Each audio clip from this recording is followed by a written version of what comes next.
Hey guys, in today's video I'll show you how to download and install Ollama on your Mac. Ollama is an open source platform that lets you run large language models locally, meaning you can generate text, assist with coding, and create content privately and securely right on your own device. Let's jump right into it.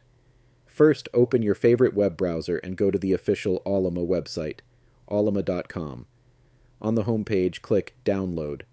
Then on the download page, select Download for Mac OS, and the installer will begin downloading automatically. Once the download is complete, open your Downloads folder and double-click the installer file. A new window will appear with the Ollama app icon inside. Just drag and drop the Ollama icon into your Applications folder. This will copy the app onto your Mac. When that's done, you can close the window and move the installer to the bin.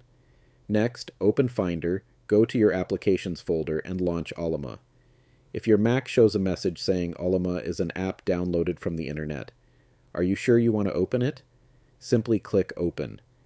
You may see another prompt saying, Ollama is trying to install its command line interface tool. Just enter your Mac password to allow it. The setup will finish automatically in the background, and once it's done, Ollama will be fully installed. Now let's verify the installation. Open Terminal, then type Ollama version.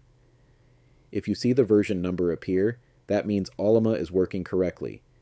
Next, you can download and run any AI model you want locally. For example, to download and run Llama 3, type Ollama run Llama 3. The model will download, and once ready, you can start chatting with it directly inside Terminal. If you prefer a user interface, you can also open the Ollama app from your Applications folder and use it there. And that's it. You now have Ollama installed on your Mac, and you're ready to run powerful AI models locally. No internet required.